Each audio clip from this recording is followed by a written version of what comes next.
হিন্দু ব্রাহ্মণ পরিবার থেকে আসা ছেলে, সবাই বলে না যিশু খ্রিস্টানদের ঈশ্বর, তাই না? কারণ আপনি প্রচার করতে গেলে বলে খ্রিস্টান বানাতে এসছো, বলে, শুনতে হয় তো। বলে বাইবেলে কোথায় লেখা আছে যে খ্রিস্টান কথাটা? এক জায়গায় লেখা আছে কি?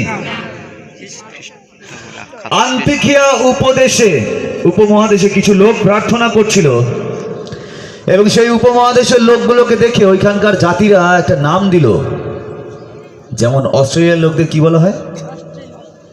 ইন্ডিয়ার লোকদের কি বলা হয়? ইন্ডিয়ান। আমেরিকার লোকদের কি বলা হয়? আমেরিকান। আমরা খ্রিস্টের লোক, কি বলা হবে? খ্রিস্টের লোক, খ্রিস্টান।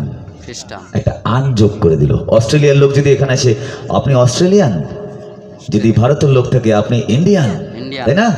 যদি আমেরিকার লোক থেকে আপনি আমেরিকান, তাই না? ঠিক একইভাবে আন্তিখিয়া উপদেশে যখন তারা প্রার্থনা করছিল, ওইখানকার লোকেরা বলে এরা কার লোক? বলে এরা খ্রিস্টের উপাসনা করে। ও খ্রিস্টান, তার মানে এরা সবাই খ্রিস্টান। Hallelujah, hallelujah. আমরা গর্বিত, আমরা খ্রিস্টান, কারণ আমরা খ্রিস্টের উপাসনাকারী। Hallelujah, hallelujah. আমাদের ঈশ্বরের হাত আছে, কাজ করে, চোখ আছে, দেখে, এমন কি যেটা আমরা দেখতে পাই না তিনি দেখে ফেলে। হালেলুয়া। যেটা আমরা বলতে পারি না সেটা বলে ফেলে। Hallelujah, hallelujah.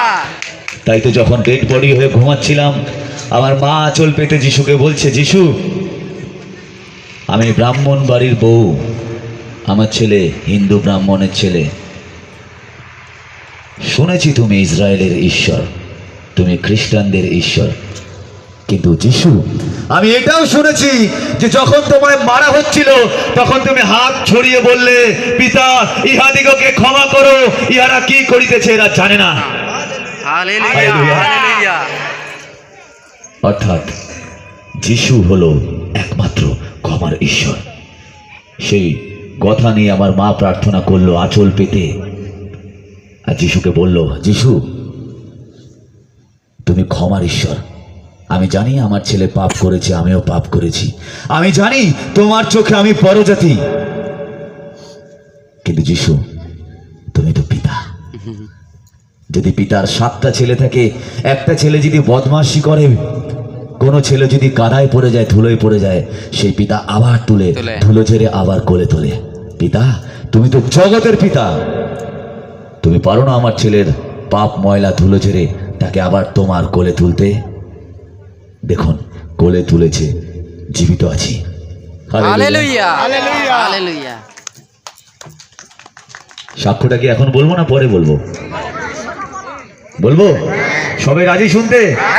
সবাই রাজি?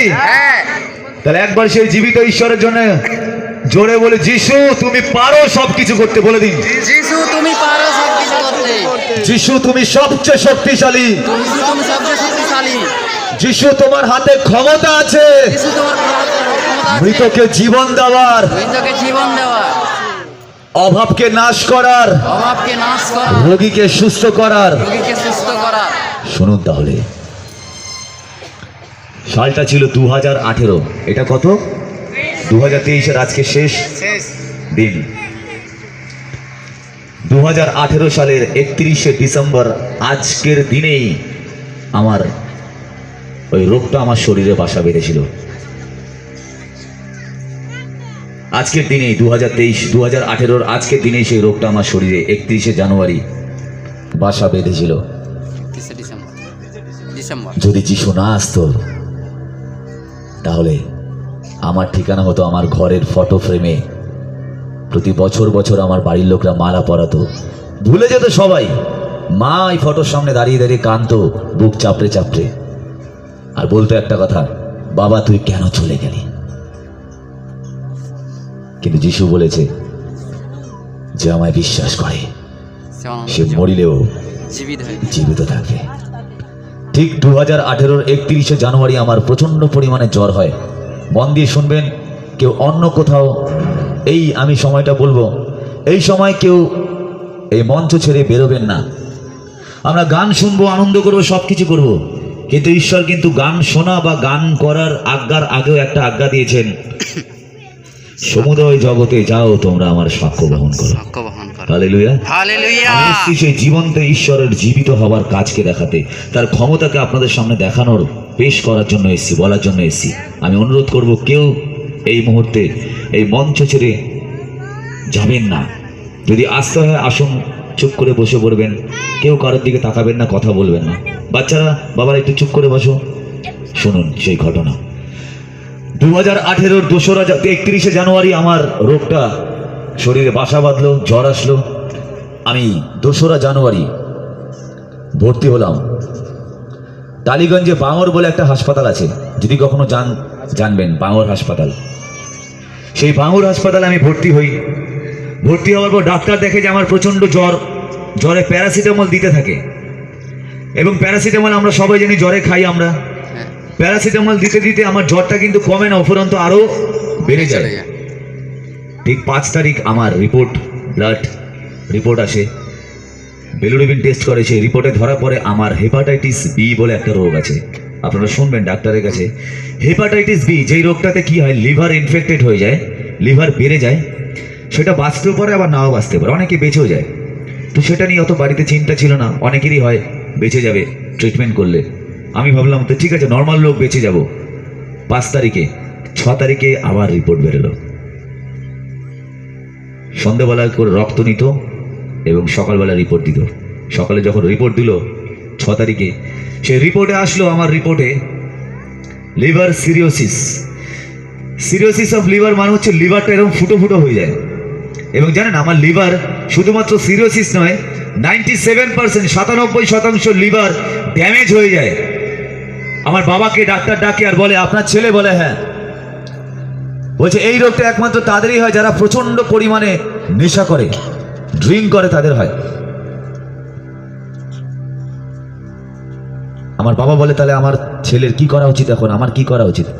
বলছে আপনারা কোনো আশা রাখবেন না, ওর 97% লিভার ড্যামেজ হয়ে গেছে। বলে তখন আমার বাবাকে ডাক্তার বলে, আপনার কাছে কি সামর্থ্য আছে, পয়সা আছে আপনার ছেলের লিভার চেঞ্জ করানোর, লিভার ট্রান্সপ্ল্যান্ট করানোর? যদি লিভার ট্রান্সপ্ল্যান্ট করান তাহলে আপনার ছেলে বেঁচে যাবে, এবং সেটা মুম্বাই থেকে করাতে হবে। বাবা বলছে কত টাকা খরচা লিভার ট্রান্সপ্ল্যান্ট করানোর? ডাক্তার বলছে 39 লাখ টাকা থেকে 45 লাখ টাকা পর্যন্ত। ভাবতে পারছেন? আমি শুনে অবাক, বাবা শুনে অবাক, কেউ কথা বলবো না, আমরা চুপ করে বসবো, আমরা সবাই শুনে অবাক। সেই দিনটা কত ছিল? 6 তারিখ। এবং 7 তারিখে পরের দিন আবার আমার রিপোর্ট করে।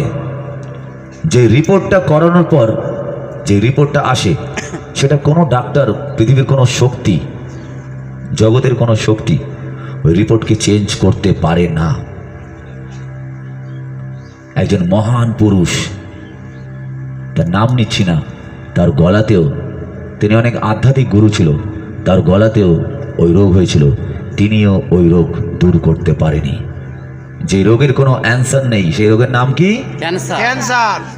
7 তারিখ সকাল 11:25 যখন আমার রিপোর্টটা বেরোলো, ওই রিপোর্টে লেখা ছিল আমার লিভারে 4 গ্রেডের 4th গ্রেডের 4th স্টেজ, মানে লাস্ট স্টেজ ক্যান্সার ধরা পড়ে।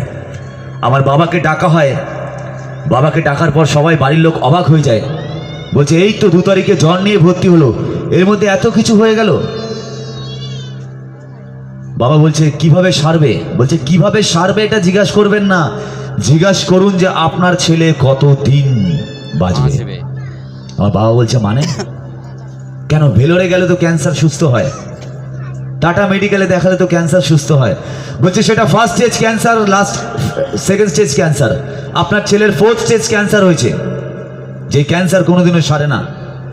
তখন আমার বাবা বলছে কতদিন তাহলে আমার ছেলে বাঁচতে পারে? বলছে যে কোনো সময়, 3 মাসও বাঁচতে পারে, 3 দিনও বাঁচতে পারে, যে কোনো সময় আপনার ছেলে চলে যেতে পারে। আপনারা কোনো রকম কোনো আশা রাখবেন না, তৈরি থাকুন। বাবা কাঁদছে আমার সামনে দাঁড়িয়ে, আমার সেই সন্ধ্যাটা এখনো মনে আছে। আমি স্ট্রেচারে শো, আমার বাবা আমার মাথায় হাত বুলাচ্ছে আর কাঁদছে, আর আমি বাবাকে জিজ্ঞাসা করছি, আমি শুনেছি কথাটা, বাবাকে জিজ্ঞাসা করছি বাবা ডাক্তার কি বললো, কতদিন বাঁচবো? বাবা কাঁদছে আর বলছে না এইসব কথা বলিস না, তুই বাঁচবি। আমি বাবাকে বললাম, বাবা সবাইকে যেতে হয়, কাউকে না কাউকে চলে যেতে হয় আগে, সত্যিটা স্বীকার করে নেওয়া ভালো। তুই বলো আমি কতদিন বাঁচব? বাবা কিছু না বলে মাথায় হাত বুলিয়ে কাঁদতে কাঁদতে বেরিয়ে গেল। আমি তখন বুঝলাম যে আমার সময় শেষ। সেই দিন ভিজিটিং আওয়ার্সে হাসপাতালে 5টা থেকে 6টা 1 ঘন্টা ভিজিটিং আওয়ার্স ছিল। সবাই আমাকে দেখতে আসছে, এবং যেহেতু আমি হিন্দু পরিবার থেকে এসেছি, কেউ খারাপভাবে নেবেন না, আমি কোনো ধর্মকে ছোট করছি না, কোনো দেবদেবীকে আমি ছোট করছি না, শুধু যেটা সত্যি আমি সেটা বলছি। আমি বিধর্মী ছিলাম, পরজাতি ছিলাম, আমি সেই রেসপেক্টে সত্যি ঘটনাগুলো বলছি, কাউকে হার্ট আমি করছি না, আঘাত দিচ্ছি না। আমার পরিবার এসে আমাকে বলল, যদি তুই সুস্থ হোস তাহলে আমরা এখানে গিয়ে এই দেবো, ওইখানে গিয়ে ওই চড়াবো, ওইখানে গিয়ে এই করবো, যজ্ঞ করবো, এরকম বলছে। তাদের কথার মধ্যে একটা কি ছিল জানেন? যদি যদি তুই সুস্থ হোস। তারা জানে যে তারাটাকে, আর তারা যাকে আরাধনা করে তারা ঠিক করতেও পারে, নাও করতে পারে, তাদের মধ্যে কোনো গ্যারেন্টি দেওয়ার চান্স নেই। সে চায়না প্রোডাক্ট দেখি না, যে এই প্রোডাক্ট টিকবে না, তো তাদের উপাসনা যাদের করে ওই প্রোডাক্ট টিকবে না। ওই জন্য তারা নিজেরাও জানে যে আমি ঢিল তো মারছি, নাও লাগতে পারে, ওই জন্য বলছে যদি তুই সুস্থ হোস। এতগুলো যদি, মৃত্যুর খবর, মারা যাব, এই শুনতে শুনতে শুনতে শুনতে শুনতে শুনতে না আমি বিরক্ত হয়ে গেছিলাম। দেখবেন একটা বাচ্চাকে মারতে মারতে বাচ্চারা ঢ্যাটা হয়ে যায় না, তখন মারলে আর শোনে না, আমি দুষ্টুমি করবো, যা হবে দেখা যাবে। ঠিক আমার ওরম হয়েছিল, মৃত্যুর খবর বারবার শুনতে শুনতে শুনতে শুনতে লাস্টে আমি বলেছিলাম, যা হবে দেখা যাবে, মরতে হয় মরবো, যাও। ঠিক সেই সময় ঈশ্বর তার একজন দাসীকে পাঠায় আমার কাছে। পাকসার্কাস বেথেল চার্চ থেকে একজন আন্টি আসে, আমার মাথায় হাত বুলিয়ে বলে, তুমি কি জানো যে যিশু মরে যাওয়ার 3 দিনের দিন জীবিত হয়েছিল? আমি বললাম, হ্যাঁ বাইবেলে লেখা আছে। বলছে, বাইবেলে তো লেখা আছে, তুমি কি বিশ্বাস করো? আমি বললাম, আন্টি আমি এখন মরতে বসেছি, যদি অবিশ্বাস করে মরে যাই তাহলে আমার মায়ের লস, আমার লস, আমি বিশ্বাস করছি, আমি বাঁচতে চাই। তখন আমাকে বলল উনি বাক্য থেকে, তোমার বিশ্বাস, আজ তারিখ 8, আগামী 3 দিনের মধ্যে অর্থাৎ 11 তারিখে তোমার বিশ্বাস তোমায় সুস্থ করে বাড়িতে পৌঁছে দেবে। আমি বললাম, এখনো শেষ হয়নি, এখনো সিনেমার ক্লাইম্যাক্সেও আসেনি, আসল সিন আসবে এবার। দেখবেন যে ঘটনাগুলো বলছি সেগুলো শুনলে অবাক হয়ে যাবেন যে এমনও হয়। শুনুন মন দিয়ে। আমি বললাম, হ্যাঁ আন্টি, আমি তাহলে আপনি যখন বললেন আমি 3 দিনের দিন বেঁচে ফিরবো।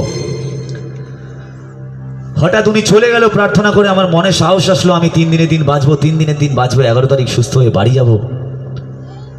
রাত্রি 9:30টার সময় নার্স আসে, ডাক্তার আসে, এসে তার আগেই ডাক্তার এসে নার্সকে বলে যে ও যা খেতে চায় ওকে খাবার দাও। আমি ভাবলাম হয়তো আমি সুস্থ হয়ে গেছি বলে হয়তো আমাকে ভালো ভালো খাবার দিচ্ছে, জিলেপি, আরও কিছু মাংস এইসব খাবার দিচ্ছে। আমি ভাবলাম আমি লিভারের পেশেন্ট, ক্যান্সারের পেশেন্ট, তাকে তো এই ধরনের খাবার দেয় না, হয়তো ভাবলাম আমি সুস্থ হয়ে গেছি ওই জন্য এই খাবার দিচ্ছে। আমাকে কি করলো দেখবেন, হাসপাতালে ভর্তি হলে ইসিজি করার জন্য তার দিয়ে লাগানো থাকে না, ওগুলো খুলে দিলে সব বুক থেকে। অক্সিজেন মাস্ক ছিল ওটাও খুলে দিল।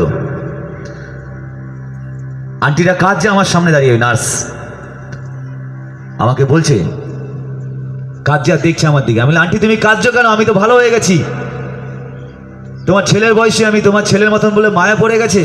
দেখো আমি কালকে বাড়িতে গিয়ে তোমার ফোন নাম্বারটা দেবে, আমি তোমাকে ফোন করব। উনি সামনে এসে কাঁদতে কাঁদতে আমাকে বলে, ওরে পাগল ছেলে, তুমি যাকে বিশ্বাস করো তাকে ডাকো। আমি কেন আন্টি? বলছে তোমার জন্য খুব সময় অল্প। উনি বলে চলে গেল, উনি কাঁদছে। আমি তখন বললাম, এটা কি হলো? এই তো কিছুক্ষণ আগে শুনলাম ঈশ্বরের এক দাসী এসে বলল আমি বাঁচব। আমি তখন যিশুকে জানতাম না।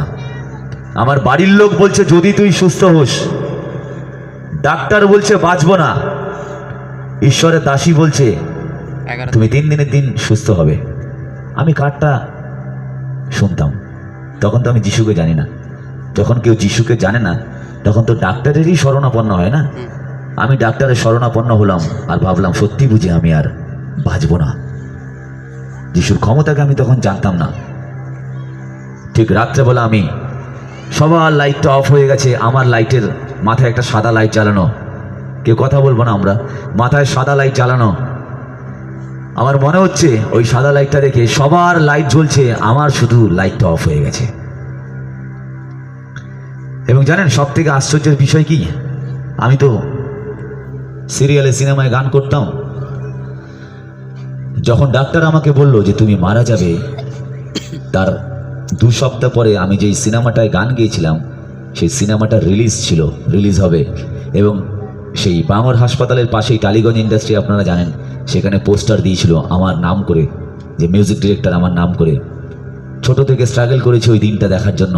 আর যিশুকে আমি বলছি, যিশু আমি ছোট থেকে লড়াই করেছি, স্ট্রাগল করেছি, কষ্ট করেছি যে মিউজিক ডিরেক্টর হিসেবে আমার নাম বেরোবে এবং আমার মা আমাকে বলবে হ্যাঁ তুই পেরেছিস, আমার স্বপ্নটা সার্থক হবে। স্বপ্নটা সার্থক হচ্ছেও, কিন্তু যিশু আমি তো মরে যাচ্ছি, আমি জীবিত থাকতে কি সে স্বপ্নটা দেখতে পারবো না?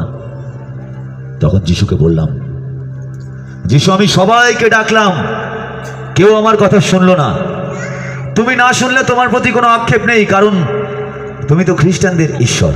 এইভাবে বলছিলাম, শুনুন, যেটা সত্যি সেটা বলছি। তুমি তো খ্রিস্টানদের ঈশ্বর। না আমি তোমার কাছে গেছি, না আমি তোমার চরণে মাথা ঠেকিয়েছি, না আমি তোমার বাক্য শুনেছি, না কোনোদিনও তোমার বাইবেল পড়েছি, না তোমার চার্চিকে তোমার গৌরব করেছি।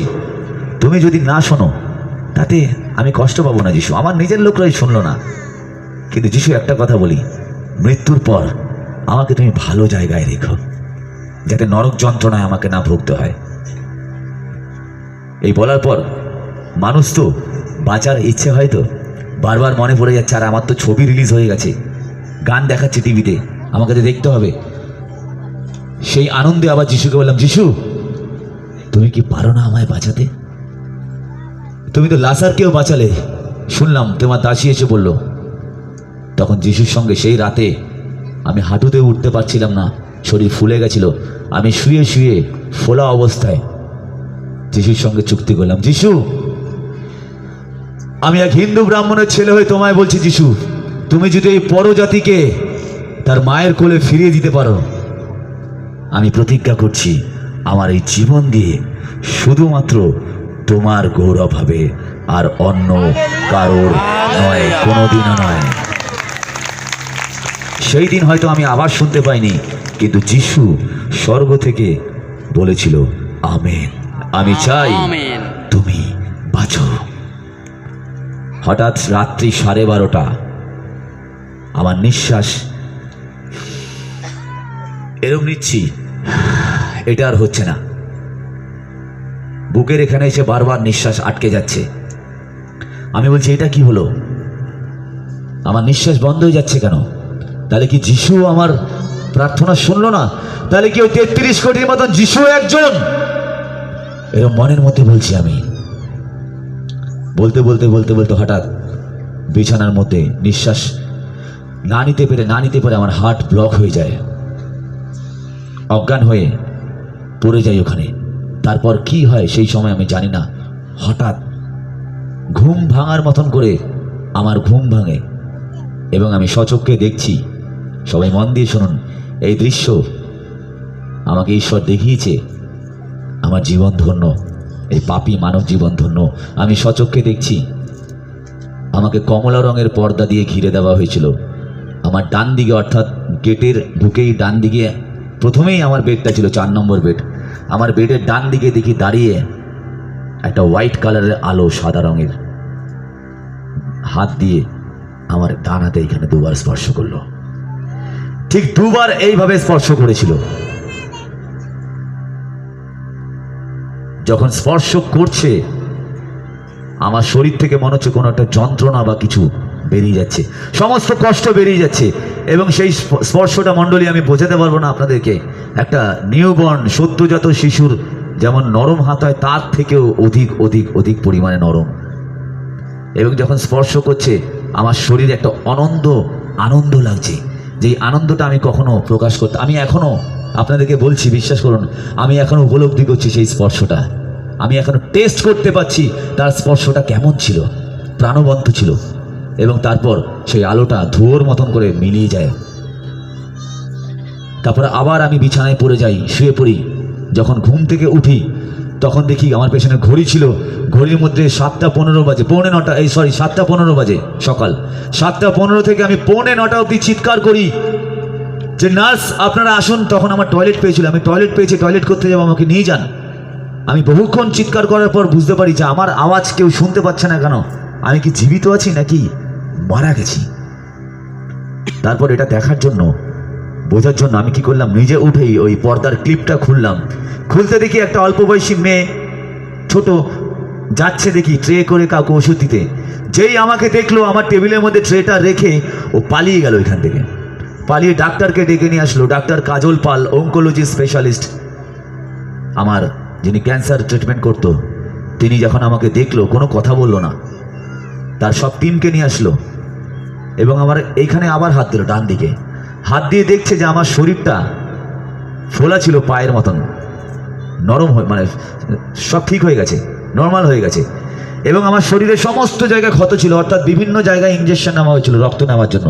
এই যেমন শিরাগুলো দেখতে পাচ্ছেন, তখন কোনো শিরা দেখা যাচ্ছিল না, শরীর পুরো ফ্যাকাশে হয়ে গেছিল, আর সমস্ত শরীর ফুলে গেছিল, কোনো শিরা ছিল না। যেখান যেখান থেকে শিরা পেতো মেরে মেরে মেরে মেরে ওরা রক্ত নিত আর চ্যানেল করতো। আমাকে যখন কেমোথেরাপি দিত, একটা বোতলের মধ্যে ডাইরেক্ট ইঞ্জেকশন দিতে পারতো না, বমি করে দিতাম আমি। বোতলের মধ্যে যখন ইনজেক্ট করে কেমোথেরাপির ইঞ্জেকশনটা দিত, তখন ওই চ্যানেলে করে কেমোথেরাপিটা ঢোকার আগে 5টা কেমোথেরাপি আমি নিয়েছিলাম। ওইটা কেমোটা আমার শরীরে যাবার আগে ব্লাড, রক্ত রিভার্স করে বেরিয়ে যেত। তখন ডাক্তার বলছে এটা কেমো নিতে পারছে না, এটা সব শেষ। এবং যখন ডাক্তার দেখলো যে আমি জীবিত আছি, আমার বাবাকে ফোন করলো। বাবাকে ফোন করার পর বাবা আসলো। আসার পর বাবা দেখছে যে আমি সুস্থ হয়ে বিছানায় বসে হাসপাতালে খাচ্ছি। আমার বাবা জিজ্ঞাসা করছে যে আমার ছেলে সুস্থ আছে তো? বাবাকে ডাক্তার, কথা বলবো না কেউ, বাবাকে ডাক্তার বলছে এটা কি করে সম্ভব হলো আমরা জানি না। বাবাকে বলছে আপনার ছেলে কি করে, কোথাও যায়? ওরা ভেবেছিল হয়তো কোনো ম্যাজিশিয়ানের, আমি কোনো ম্যাজিশিয়ান নাকি, জাদু করি নাকি, বা কোনো তান্ত্রিক বাড়িতে যায় নাকি। আমার বাবা ডাক্তারকে বলছে যে আমার ছেলে মাঝে সাঝে চার্চে যায় এবং যিশুর গান টান মাঝে সাঝে গায়। বলছে আপনারা খ্রিস্টান? বলে না, খ্রিস্টান না, আমরা হিন্দু ব্রাহ্মণ পরিবারের ছেলে। বলে হ্যাঁ, ভট্টাচার্য তো। তাহলে ও চার্চে যায়, যিশুর গান গায়? বলে না, ওকে একটা আন্টি ওখানে মাঝে মাঝে নিয়ে যায়। তখন বলছে, সেই ডাক্তার কি বলছে শুনুন। ডাক্তার বলছে আমি শুনেছি যিশু জীবিত ঈশ্বর। হয়তো সেই ডাক্তার জানে না, তাই হয়তো বলছে, হয়তো সেই যিশু খ্রিস্ট আপনার ছেলেকে ফিরিয়ে দিয়েছে, বাঁচিয়ে দিয়েছে। আমিন। এবং তারপরেও আরেকজন ডাক্তার আসলো, এসে বলছে, আমার বাবাকে বলছে, বাবার নাম শিবপ্রসাদ ভট্টাচার্য, ও ডাক নাম শিবু। বলছে শিবুবাবু আপনার ছেলের জন্য এখনো 5-6 দিন অবজারভেশনে রাখতে হবে। আপনার ছেলে বেঁচে তো গেছে, কিন্তু যখন তখন প্যানিক, যখন তখন অ্যাটাক হতে পারে আবার। তো 5-6 দিন হাসপাতাল বাড়ি থেকে নিয়ে যাওয়া হবে না, আপনি এখানেই রাখুন। তো আমাকে স্পেশাল কেবিন করে আইটিইউতে রাখা হয়েছে, যদি আবার আমার কোনো অ্যাটাক হয়। জানেন কি হলো? ঠিক 11 তারিখ সকাল 9:15 আমার 12ই জানুয়ারি আমার জন্মদিন ছিল। আমার বোন বলেছিল দাদা তুই যদি 12ই জানুয়ারিতে আগে যদি আসতে পারিস তাহলে তোর জন্মদিনটা পালন করব। প্রতি বছর আমার জন্মদিন বাড়িতে পালন করা হয়, ছোট থেকে এখনো অবধি আমার বোনই ওটা উদযাপন করে। বোন বলেছে দাদা তুই কিন্তু 11 তারিখ হলেও তুই চলে আসবি হাসপাতাল থেকে, তাহলে 12 তারিখ তোর বার্থডেটা করবো। আমারও ইচ্ছা ছিল সুস্থ হয়ে জন্মদিনটা পালন করি। ঠিক 11 তারিখ সকাল 9:15 সরকারি হাসপাতালের ডাক্তার কোনোদিনও অত সকালে আসে না, দুপুরবেলা আসে কি সন্ধ্যেবেলা আসে, ওষুধ দিয়ে কে কীরকম আছে দেখে চলে যায়। 9:15 সময় সেই ডাক্তার পাগলের মতন ছুটতে ছুটতে আসলো, মনে হচ্ছে ডাক্তারের পেছনে গিয়ে বন্দুক লাগিয়ে বলছে তুমি যাও নাহলে তোমায় গুলি মেরে দেবো। সেই ডাক্তার এসে বলছে, ভয়ে ভয়ে বলছে ওই 4 নম্বর বেডের যে পেশেন্ট আছে, বলে হ্যাঁ ওকে এই মুহূর্তে ওর বাড়িতে ফোন করে ছেড়ে দাও। বলছে মানে ডিএম আসলো না, সুপার আসলো না, ওর এখনো ডায়াগনোসিস রিপোর্ট, ফাইনাল রিপোর্ট হয়নি, ডিসচার্জ সার্টিফিকেট হয়নি, প্রেসক্রিপশন হয়নি, আপনি ছাড়বেন কিভাবে? কোন গ্রাউন্ডে ছাড়বেন? বলছে আমি কোনো গ্রাউন্ড বুঝি না, ওকে এই মুহূর্তে ছেড়ে দিতে হবে। ওর বাড়িতে ফোন করো। ডাক্তার নিজে বন্ডে সাইন করে আমার বাবাকে ফোন করলো। আর আমাদের কলকাতার দিকে উবের পাওয়া যায়, তখন তো উবের বাবা বোঝে না উবের কি করে করবে, বাবার এরকম ছোট মোবাইল, অ্যান্ড্রয়েড না। তো বাবা কি করলো, একটা অটোকে ধরে অটো করে নিয়ে আসলো। এবং আমি যখন হাসপাতাল থেকে ডাক্তারের সঙ্গে দেখা করতে যাচ্ছি, থ্যাংক ইউ জানাবো, ডাক্তার আমার সঙ্গে দেখা করছে না, বলছে তুমি আগে যাও, ওষুধ ফষুধ পরে আগে বাড়ি যাও। আমি যখন বাড়ি গেলাম, আমার রেডমি নোট 5 প্রো মোবাইলটা ছিল, মোবাইলটা চার্জে দিলাম, দিয়ে অন করার পর ওই আন্টিটাকে ফোন করলাম। ফোন করার পর আন্টি আমায় বলছে বাড়ি পৌঁছে কেমন লাগলো। Hallelujah, hallelujah. আমি বলছি আন্টি, বলে 8 তারিখ সন্ধ্যেবেলা যখন তোমায় দেখতে গিয়েছিলাম, সবাই তোমায় বলছিল যদি তুই বাঁচিস, কিন্তু ঈশ্বরের আত্মা, ওই আন্টি বলছে ঈশ্বরের আত্মা আমায় বলছে আমার কাছে যদি কিন্তুর আমার ডিকশনারিতে নেই, আমার কাছে একটাই উত্তর, জগৎ যেটা বলছে না, যিশু বলছে হবে, হয়েছে, হতেই থাকবে, হতেই থাকবে, হতেই থাকবে। আমেন। হালেলুয়া। তাই তো হতেই থাকবে, হয়েছে। 2023 বছর আগে সেই লোক মারা গেল, আর তার বোন যিশুকে বলছে, যিশু বলছে আবার উঠবে লাসার। বলছে জানি প্রভু উঠবে, পুনরুত্থানের দিন আমার ভাই আবার উঠবে, কিন্তু আপনি যদি আগে আসতেন আমার ভাইটা মরতো না। যিশু বলছে মার্থা, তুমি বোধহয় ভুলে গেছো, আমি জীবন, আমি পুনরুত্থান, যে কেহ আমায় বিশ্বাস করে সে মরিলেও জীবিত থাকবে। কত বছর আগে বলেছিল? 2023 বছর আগে। 2023 বছর আগে বলেছিল। 2018 বছর পর বাক্য জীবিত হয়ে দাঁড়িয়ে আছে। Hallelujah, hallelujah. হালেলুয়া। লাসার কে ছিল? একজন ইহুদি ছিল, তাই তো? যিশুর বন্ধু ছিল, ইসরায়েলে জন্মেছিল। বলতেই পারে লোকে, বাইবেলে তো লেখা আছে তোমরা খ্রিস্টান বানানোর জন্য বলছো লাসারের কথা। কোথায় অন্য কোনো ধর্ম পুস্তকে দেখাও দেখি যিশু জিন্দা করেছে। বলবেন ধর্ম পুস্তক নয়, আমি জীবন পুস্তকে দেখাবো। ভট্টাচার্য ব্রাহ্মণের ছেলেকে যিশু জীবিত করেছে। ক্যান্সার থেকে ডাক্তার অ্যান্সার দিয়ে দিয়েছিল, মারা গিয়েছিল, 4 ঘন্টায় বডি পড়েছিল, সাদা কাপড় দিয়ে ঢেকেছিল। এখন সে হাঁটুতে এসে বলছে যিশু তুমি ছাড়া আর কোনো ঈশ্বর আমার নেই। Hallelujah, hallelujah. Hallelujah, hallelujah. Hallelujah. Hallelujah. সেই ঈশ্বরের জন্য একবার জোরে বলি, ঈশ্বর ঈশ্বর তুমি পেরেছো, তুমি পেরেছো, তুমি পেরেছো, তুমি দেখিয়ে দিয়েছো। 2023 বছর আগে শুধু নয়, এই 2023 বছর পরেও জীবিত রয়েছে। তুমি বাঁচিয়ে প্রমাণ করেছো যে তুমি ক্ষমতাশালী ঈশ্বর। ঈশ্বর। Hallelujah, hallelujah. Hallelujah, hallelujah.